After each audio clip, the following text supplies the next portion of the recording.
Bendiciones y bienvenidos al canal de Lectores de la Biblia y bienvenidos ya al último video del libro de Levítico, donde les voy a estar resumiendo los capítulos 21 al 27, lo que nos vamos a estar encontrando en estos últimos capítulos, ya que este libro fue dado para los sacerdotes, para cómo santificarse y cómo santificar al pueblo, y cómo sacrificar las distintas ofrendas por el holocausto, por el pecado. Bueno, en estos capítulos sigue desarrollando un poco más a detalle algunas cosas a tener en cuenta para ellos, como a la hora de comer los alimentos, el aceite para las lámparas y cosas de esas. Pero nos vamos a encontrar ya casi al final del libro, en el capítulo 25, una fiesta tremenda, que es el año jubileo. Me voy a estar concentrando más que nada en ese capítulo, donde pasan cosas tremendas, la verdad. Y tiene también un impacto muy grande en toda la sociedad israelita. Así que, teniendo eso en mente, vamos a continuar. Capítulo 21. Leyes para el sacerdocio. Bueno, este capítulo hace énfasis en los sacerdotes, en que no se tenían que contaminar con los muertos. A los sacerdotes en general le daba la oportunidad de que si se contaminaban, se tenían que contaminar solo con parientes cercanos. Su hija, su hijo, su padre, su madre, o por su hermana virgen. Y Dios les dice, serán santos porque yo soy santo. No profanen el nombre de su Dios porque ustedes ofrecen los sacrificios encendidos al Señor, el alimento de su Dios. Por tanto, serán santos. Y habla también un poco de cómo tenía que ser la mujer de los sacerdotes, los hijos, pero hace una diferencia entre los sacerdotes y el sumo sacerdote. El sumo sacerdote no se podía contaminar absolutamente con nada. Dios les manda a no descubrir su cabeza ni a rasgar sus vestiduras, y le dice que no se acercará a ningún muerto, ni aun por su padre ni por su madre. Y el capítulo termina hablándoles acerca de quienes no podían ofrecer estos sacrificios dentro de los sacerdotes. Y dice que ninguno que tenga defectos se acercará para ofrecer el alimento de su Dios. Ningún ciego, ni cojo, ni uno que tenga el rostro desfigurado o extremidad deformada, ni hombre que tenga pie quebrado o mano quebrada, ni jorobado, ni enano, ni uno que tenga defecto en un ojo o sarna, ni que sea castrado. Dios dice que puede comer de los alimentos, pero que no puede ir a ofrecerlos. El versículo 22 y 23 dice, podrá comer el alimento de su Dios, tanto de las cosas santísimas como de las sagradas, solo que no ha de entrar hasta el velo o acercarse al altar, porque tiene defecto, para que no profane mis santuarios, porque yo soy el Señor, que los santifico. Capítulo 22. Leyes sobre la pureza sacerdotal. Bueno, en este capítulo, como dice el título, lo que les manda Dios es a tener cuidado el estado en el que se acercan para ofrecer los sacrificios del pueblo, que tenían que tener mucho cuidado de no estar contaminados, de no estar en un estado de impureza, porque arruinaban así la ofrenda y la invalidaban. Se hacían mal a ellos mismos y también le hacían mal al que ofrecía la ofrenda porque seguía siendo culpable. Así que les dice que tengan cuidado con eso, porque si alguno venía y ofrecía en estado de impureza los sacrificios de Dios, iba a ser cortado del pueblo, lo iba a echar Dios de su presencia. Y no solo que no podía ofrecer los sacrificios, sino que tampoco ni siquiera podía comer de las cosas que se sacrificaban. Tenía que lavarse con agua y esperar hasta la tarde y ahí quedaba limpio ya, para volver a participar. Después, en el versículo 10 y 11, especifica que ningún extraño puede comer cosas sagradas, ni huésped del sacerdote, ni un empleado o jornalero. Pero si el sacerdote compraba con su dinero a un esclavo como propiedad suya, entonces sí, ahora podía participar de esa comida. Y también todos los nacidos en su casa podían comer de ese alimento. Y el capítulo termina con instrucciones para los sacerdotes para que puedan discernir los sacrificios, para que puedan examinar bien a los animales y también para el pueblo a la hora de elegir esos animales para el sacrificio. Lo que tenga defecto no ofreceréis porque no será aceptado. Especificaciones no solo de la condición del animal, sino también de la edad. Dice que cuando nazca un ternero, un cordero o un cabrito, tienen que quedar 7 días con su madre y desde el 8.º día en adelante era aceptado como sacrificio, pero que no podía ofrecer a la madre y al hijo en el mismo día. Y el capítulo termina en los últimos versículos diciendo que tenían que comerse en el mismo día y no dejar nada para la mañana siguiente. Así guardaréis mis mandamientos y los cumpliréis, yo el Señor. Capítulo 23. Leyes de las fiestas religiosas. Bueno, en este capítulo nuevamente les recuerda todas las fiestas que tenían que celebrar y en las que se tenían que congregar los hijos de Israel para celebrarle fiesta al Señor. No me voy a explayar demasiado porque ya las vimos en detalle en los otros capítulos, así que se las voy a ir nombrando. La primera que menciona es la Pascua.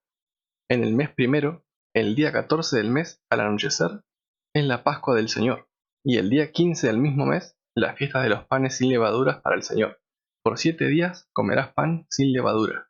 Después les recuerda la fiesta de las primicias, o las primeras cosechas. Cuando entréis en la tierra que yo os daré, y seguéis su mies, entonces traeréis al sacerdote una gavilla de las primicias de vuestra cosecha.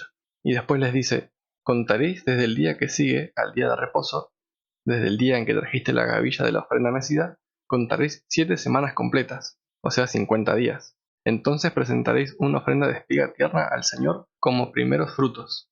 Y les recuerda que cuando sieguen, que no cosechen absolutamente todo, sino que dejen algo para el pobre y para el forastero. Y después les recuerda que en el séptimo mes, el primer día del mes, tendrían un día de reposo para memoria al son de trompetas, una santa convocación. A los 10 días de ese séptimo mes sería el día de la expiación que vimos en el capítulo anterior. Será santa convocación para vosotros y humillaréis vuestras almas. Si alguna persona no se humilla en ese mismo día, será cortada de su pueblo. Será día de completo reposo para vosotros y humillaréis vuestras almas. A los 9 días del mes por la tarde, de una tarde a otra tarde, guardaréis vuestro reposo. El día 15 de este mes séptimo es la fiesta de los tabernáculos. Se celebrará al Señor por 7 días. Y todas estas fiestas eran para presentar ofrendas encendidas al Señor, holocaustos, ofrendas de cereal, sacrificios y libaciones, cada asunto en su propio día. Y el capítulo termina describiendo un poco más acerca de la fiesta de los tabernáculos, y les dice, el primer día tomaréis para vosotros frutos de árboles hermosos, hojas de palmera y ramas de árboles frondosos, y sauces de río, y os alegraréis delante del Señor vuestro Dios por 7 días. Habitaréis en tabernáculos por 7 días, para que vuestras generaciones sepan que yo hice habitar en tabernáculos a los hijos de Israel cuando los saqué de la tierra de Egipto. Así que vemos que otra de las funciones de estas fiestas eran para transmitir la fe a las generaciones que venían. Capítulo 24. Las lámparas y los panes. Bueno, este capítulo empieza hablando de las lámparas que estaban en el lugar santo, que era responsabilidad tanto del sacerdote, mantenerlas en orden y encendidas, pero también principalmente del pueblo, porque ellos eran los encargados de traer aceite de olivas machacadas, para que estas lámparas sigan ardiendo. Entonces les recuerda eso, y también lo de los panes que iban en la mesita que estaba en el lugar santo, que tenían que ponerse en 2 hileras de 6 panes cada una, y en cada hilera se ponía incienso puro para que sea una ofrenda para el Señor. Cada día de reposo continuamente se pondrán en orden, y será para Aarón y para sus hijos. Y el capítulo termina con una situación que pasó en el pueblo de Israel. El hijo de una mujer israelita y un padre egipcio tuvo una pelea con un hombre de Israel y maldijo e insultó a Dios. Entonces todos los que los escucharon lo trajeron a Moisés, lo pusieron en la cárcel para ver qué habían de hacer con él, y Dios le dice que como maldijo su nombre, todos los que escucharon tenían que ponerle la mano encima y toda la congregación lo tenía que apedrear. Y después les explica que todo aquel que maldiga o insulta a Dios tenía que padecer este mismo destino. Y habla también de la ley tan conocida de ojo por ojo y diente por diente, herida por herida, quemadura por quemadura. Y en el versículo 23 dice que los hijos de Israel hicieron tal como el Señor había mandado a Moisés. Capítulo 25. El año de reposo y del jubileo. Bien, este capítulo se los voy resumiendo, porque es tremendo, la verdad que yo me había olvidado de este capítulo y de esta fiesta en particular, pero a medida que la fui leyendo para poder resumírselas y explicárselas, me fui como impactando y meditaba en que nosotros somos la última generación, a mi parecer, como si fuésemos los personajes en la última parte de la película. Y podemos ver ahora hacia atrás en la historia de Israel cómo todas estas fiestas apuntaban a Cristo.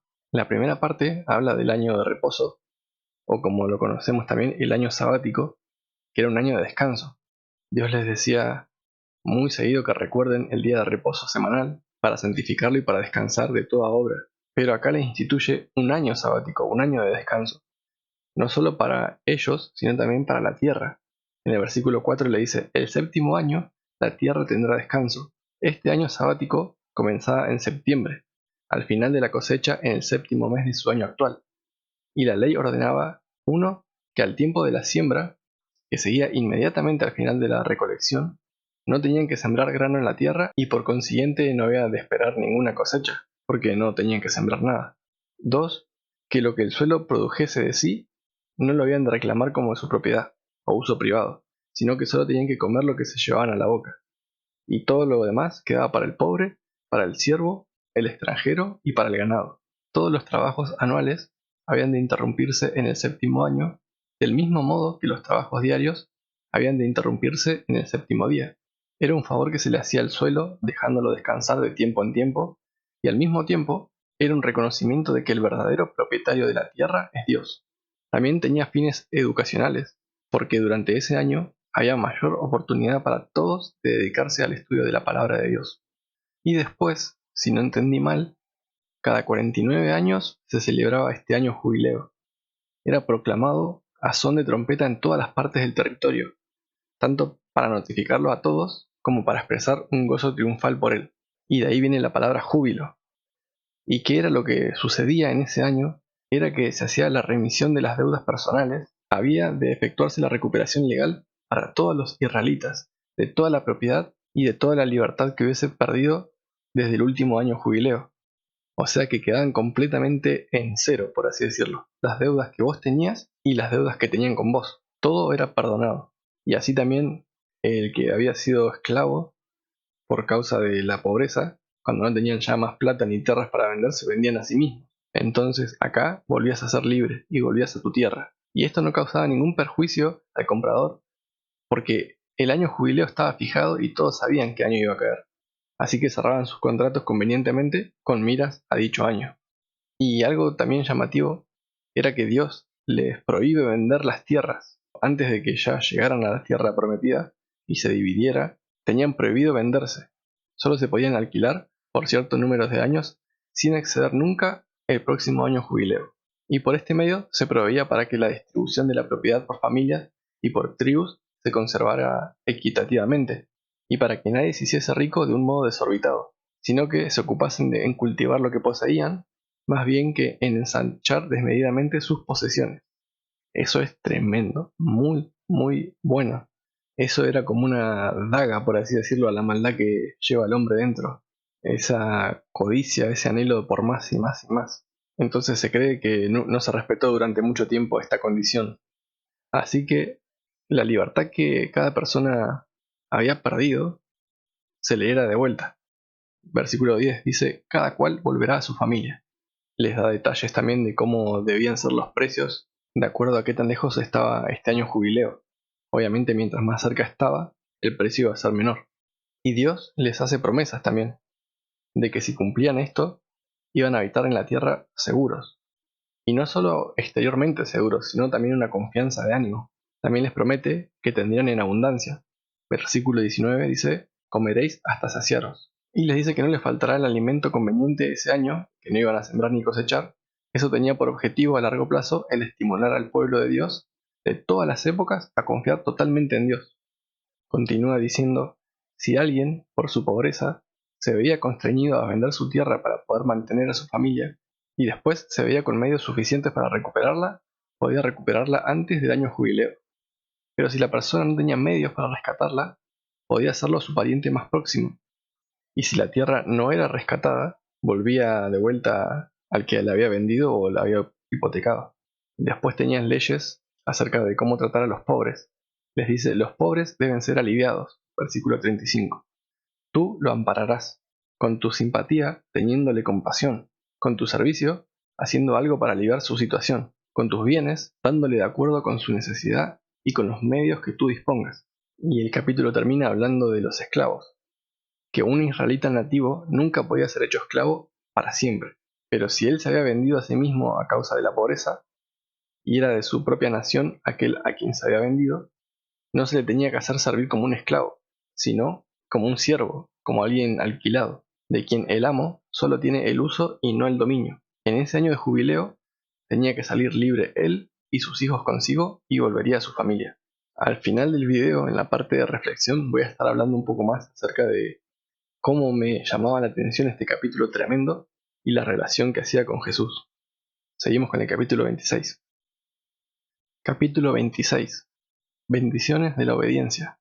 Bueno, en este capítulo, ya para finalizar el libro de Levítico, Dios les dice que si ellos guardan todos los estatutos y los mandamientos y las leyes y los decretos que les estaba dando, Dios los iba a bendecir con pan hasta que se sacien, iba a dar lluvia para que la tierra produzca, iban a perseguir a sus enemigos, los iban a vencer aún cuando fueran minoría, iban a dormir tranquilos, no iban a tener temor, no iba a pasar espada por sus tierras, y además de todo, Dios iba a hacer su morada en medio de ellos, iba a andar entre ellos y sería su Dios, y ellos serían su pueblo. Y termina la primera parte de este capítulo diciendo: Yo soy el Señor vuestro Dios, que os saqué de la tierra de Egipto, para que no fuerais esclavos de ellos, rompí las varas de vuestro yugo y los hice andar erguidos. Y la segunda mitad del capítulo 26 habla de los resultados de la desobediencia. Así como vimos en la primera parte que si obedecían, Dios los iba a bendecir; si desobedecían, Dios los iba a maldecir. Iba a suceder todo lo contrario de las bendiciones. Y es como que va por etapas, como que les va dando oportunidades Dios. Si primero desobedecen, venía como una primera oleada, por así decirlo. Pero si aún con todas esas cosas se seguían resistiendo a obedecer a Dios, venía otra ola, que era peor que la primera. Así que si obedecían, se iban a ir multiplicando; si desobedecían, se iban a ir disminuyendo. Si iban a tener abundancia, iban a tener escasez. Si iban a perseguir a sus enemigos, ahora iban ellos a ser perseguidos, y aunque fueran mayoría, iban a perder. Si las fieras del campo iban a estar lejos, ahora iban a estar cerca. Y esto iba a ir empeorando según ellos se fueran resistiendo más y más, hasta el punto de llegar a perder el lugar que Dios les había dado. Así como les había dicho antes que sean santos, porque la tierra en la que estaban los cananeos los estaba vomitando porque la habían contaminado, también los iba a vomitar a ellos si la contaminaban. Entonces, como por última instancia, la última oleada era que iban a venir sus enemigos, iban a tomar sus tierras y los iban a esparcir por todas las naciones. Pero como termina el capítulo es tremendo, porque dice: pero si confiesan su iniquidad y la iniquidad de sus antepasados, entonces yo me acordaré de mi pacto con Jacob, me acordaré también de mi pacto con Isaac y de mi pacto con Abraham, y me acordaré de la tierra. Y a pesar de esto, cuando estén en la tierra de sus enemigos, no los desecharé ni los aborreceré tanto como para destruirlos. Capítulo 27. Leyes sobre votos personales. Este capítulo trata de las contribuciones voluntarias para el sostenimiento del santuario. Eran como una expresión sincera de la devoción a la casa de Dios. Se presenta el caso de personas ofrecidas a Dios por un voto especial. Si un hombre se consagraba a sí mismo o a un hijo al servicio del tabernáculo, como barrer el suelo, sacar las cenizas, hacer recados o cosas semejantes, los que habían sido ofrecidos de esta manera tenían que ser redimidos, y el dinero que se pagaba por sus rescates se empleaba en la reparación del santuario y otros usos que habían también dentro del santuario. Y tenían que pagar algo para que aprendan a no ser precipitados en sus ofrecimientos a Dios, pero no más de lo que puedan, de forma que en su celo por Dios y por la casa de Dios no se arruinen a sí mismos y a su familia. Eso era en cuanto a personas consagradas. Después continúa hablando de cuando alguien consagraba su casa o tierras. Si un hombre en su celo por el honor de Dios dedicaba su casa, la casa tenía que ser valorada por el sacerdote y el dinero producto de la venta iba a ser empleado en el santuario. Si un hombre quería consagrar al Señor una parte de sus tierras para que fuese empleada en usos piadosos, debía establecerse una diferencia entre la hacienda que pertenecía al donante por herencia y la que había obtenido por compra. Según fuese el caso, era también su valoración. Se establece también que nadie se atreva a tomar a la ligera esto de consagrar a Dios cosas o personas. Y el capítulo termina hablando de los diezmos. Se establece que habían de pagar el diezmo de todo aquello en que el fruto se había multiplicado, como era el caso del trigo, de la fruta y del ganado. Bueno, y ahora para terminar, quería comentarles un poco la relación que hacía con Jesús cuando leía acerca de este año sabático y del año jubileo. Lo tuve que leer varias veces para poder entenderlo, y a medida que lo iba leyendo, me fui acordando, por ejemplo, del año sabático, cuando descansaba la tierra y descansaba también la gente. Me acordaba cuando Jesús les dijo, cuando hizo ese llamado tan conocido que dice: vengan a mí, todos los que están trabajados y cargados, y yo les daré descanso, como que Él es nuestro descanso.